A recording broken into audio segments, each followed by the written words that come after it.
আসসালামু আলাইকুম ওয়া রাহমাতুল্লাহি ওয়া বারাকাতুহু। আজকে আমরা বিয়ের কিছু সুন্নত সম্পর্কে আলোচনা শুনবো। 1 নাম্বার, মাসনুন বিয়ে সাদাসিধা ও অনাড়ম্বর হবে, যা অপচয়, অপব্যয়, বেপরদা ও বিজাতীয় সংস্কৃতি, গান বাদ্য, ভিডিও অডিও মুক্ত হবে এবং তাতে যৌতুকের শর্ত বা সামর্থ্যের অধিক মহারণা থাকবে না। 2 নম্বর, সৎ ও খোদাভীরু পাত্র পাত্রীর সন্ধান করে বিয়ের পয়গাম পাঠাবে।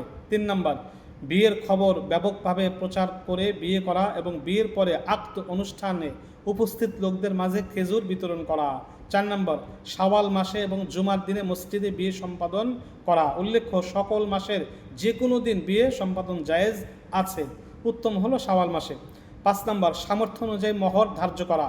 6 নম্বর, আকদের মজলিসে বরের কবুল বলার পর এই দোয়া পড়া, বারাকাল্লাহু লাকুমা ওয়া বারাকা আলাইকুমা ওয়া জামাআ বাইনাকুমা ফিল খাইর, এই দোয়া পড়া। হে আল্লাহ, তুমি তাদের প্রতি বরকত অবতীর্ণ করো এবং কল্যাণে তাদেরকে একত্র করো।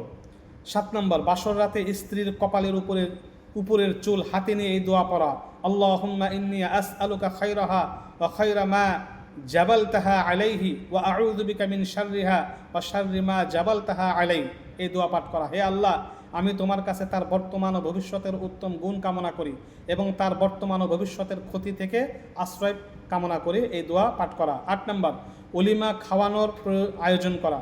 অলিমার মজলিসে হাদিয়া লেনদেন ঠিক নয়। কেউ হাদিয়া দিতে চাইলে নিজের সুযোগ মতো পাঠিয়ে দিবে, প্রচার করবে না, গোপনে দিবে, এটা হাদিয়ার সুন্নত।